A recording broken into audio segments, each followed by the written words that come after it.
All right, Brent's back here again from We Missed the Exit. We're going to be talking a little bit more again about our fantasy flyers for tonight. So we got about an hour left until tip off. So make sure you're looking to be able to go grab somebody. An hour and a half actually. So we have a little bit more time. So let's just jump right into yesterday's rank. So I did okay yesterday. I had a couple slip ups, but let's take a look.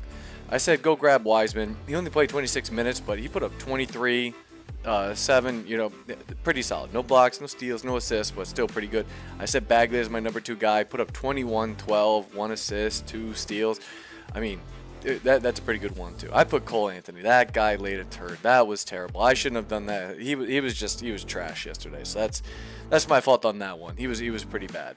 Let's look at Diallo. That was my last second guy. I'm like, you know what? He could probably be pretty good. Ended up doing 20. He had something all across the board with 23 points. So he ended up showing up pretty good. Remember again yesterday I said, hey, it seemed like everybody was out on Detroit, so go grab some of the Detroit guys.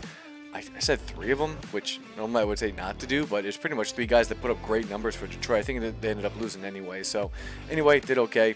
And Gabe Vincent, who because Lowry's been out, he's been trying to fill the void. He's been playing pretty poorly recently, doing okay. But he put up 14, 2, 1, 1, 2. I forget what those stats actually are, but he had an all right game. So there were probably other better players I could have picked, but there were only 3 games yesterday, so not a whole lot to choose from. Today, on the other hand, exact opposite.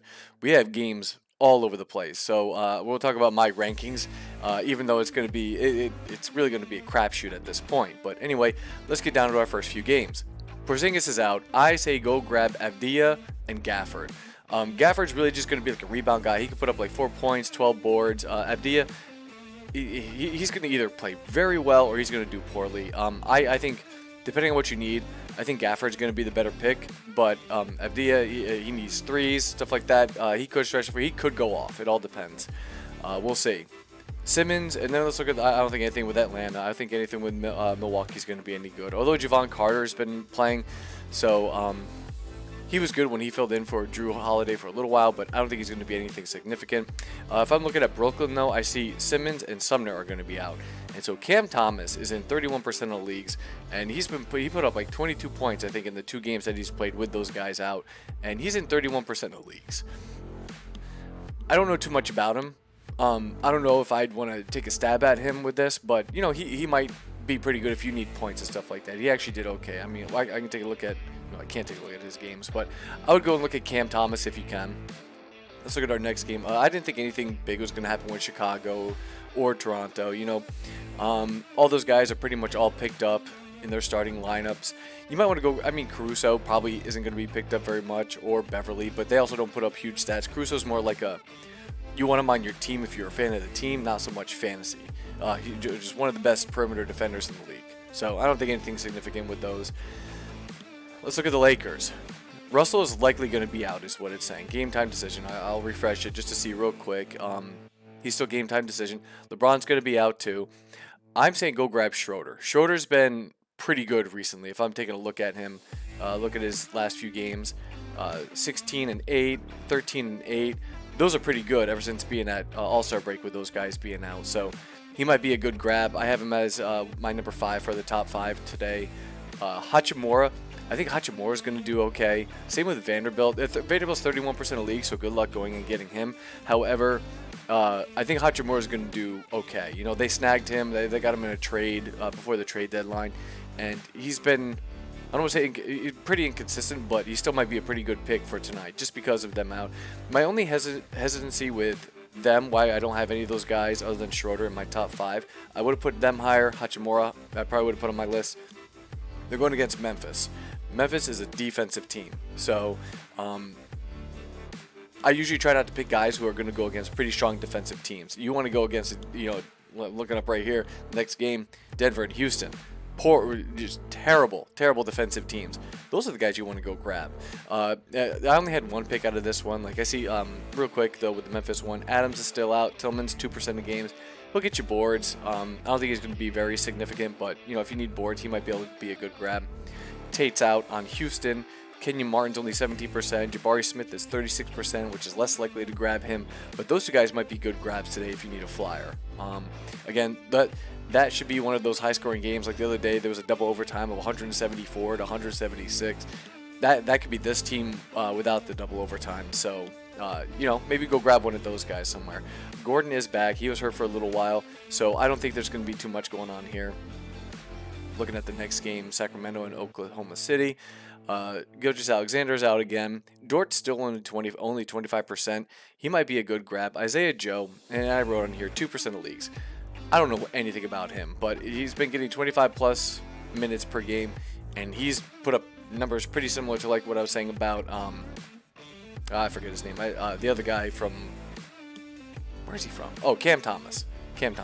Very similar to him. So if I look at Isaiah Joe, I know you have to remember it's a lot like the stock market. Past performance doesn't predict future outcomes, but 24 points, 28 points. This guy can put up numbers. So if you need scoring, maybe go and grab him. Again, I don't know much about him, so he might be a dark horse for me or something. Not dark horse. That's a bar I used to go to in college. He might be a guy that comes out of nowhere and does all right. Jalen Williams still only 38% of leagues in ESPN are picked up. I think he's going to be running it. With Pokashevsky out, Gilgeous-Alexander out, the other Jalen Williams, I think he's still only like 10% of leagues. I'm not totally sold on him, so I don't know if I'd go with him. If I'm looking at the next game, Indiana and Dallas, bless you, Bella. I didn't see a whole lot of significant movements with here. I don't know them all too well, so I didn't see anybody that was going to be worth picking up. So I'm going to go right to San Antonio and Utah. There's going to be a lot of stuff going on with this one. San Antonio, their forwards are out. So Zach Collins has been playing all right recently, ever since he got picked up. And let's see, where is he? Again, he's not. These are Flyers. He's not going to be an all-star. But if you look at what he was doing, 29-11, 9-5, 11-5, 6, 14-12, 5, 13-12, 3, 15-5, 2. I think he's worth it. I think, to me, he was borderline. They would call it like the 12th round in the actual draft. He might be like borderline, like right there with the numbers he's putting up, especially if he's a guy that you can go grab off the waiver wire or something like that. There'd be no problem with going and grabbing him. If I'm looking at it again, Branham, I have no clue who that guy is. Branham, right there. Never heard of him, but let's see. He's putting up numbers. I've never heard of him, but he's putting up 20-something numbers in a bunch of games. He's a baller, so he might be worth it if you need points. He does fill up some of the other stats as well. Not much of blocks. I think he's a guard, so he might be worth it for some of those other stats. You might want to go and grab that guy. I've never heard of him, but I think he's only 7% of leagues. Might be worth it. Bates Diop, I'm not a huge fan of him for fantasy, so take him for what he is. Very similar to like Zach Collins, I think. So, do you need a center versus do you need a forward? That's what you want to look for. What position can you move? Which one can you sacrifice? Which one can you pick up and get something out of? And I don't know really who Sochin is. So if I try to, let me see if I can click on him. Again, I don't know too much about him, but again, fills up the stat sheet. He does okay. They do have a lot of DNPs, so I don't know what was going on prior to that. I just started doing this recently. He might be worth going to go grab as well. And again, only 6% of leagues. So San Antonio has a lot of guys available, a lot of forwards, a lot of people that you could probably go and grab, pick up a little bit, and I think they're going to produce regardless. So to me, you can't go wrong with any of those Spurs guys. Let's look at Utah. Clarkson and Sexton are out. Those are like their two kind of lead guards there. So, and you have Markkanen, who's really their only scorer. So if I'm looking at that team, I mean Kessler might still be available. If I'm looking at that team, who to grab? I'm grabbing one of the guards. Chris Dunn and Talon Horton-Tucker, they put up pretty good numbers. And Chris Dunn, man, he was almost out of the league just like a few years ago. And if you look at him, what he was doing when he's been playing, where's his games right here? Yeah, his last game, 15, 7, and 8. That's why I didn't have him in my top just because that's one game. The other game he just put up points a little bit. 11 points, not a whole lot, but he might be worth it if you need a guard. Horton-Tucker, who I like his game, not for fantasy, but for just in general. He's a very good defender, and look at him, he puts up all-around stats. So maybe go grab Horton-Tucker. He's only in, 9% of leagues, I said, something like that? Yeah, 9% of leagues. He might be a grab to go get. He's pretty solid. Let's look at the next game with Portland and Warriors. Nurkic, Simons, Winslow out. That means I've gone on these guys before. Eubanks is only 2% of leagues, and Reddish is also available. Reddish, I think, had his day in the sun. You know, he put up that one good game, but I don't know if I'd go back to him. And Eubanks is pretty much he's pretty much going to be a guaranteed, just short of a double-double.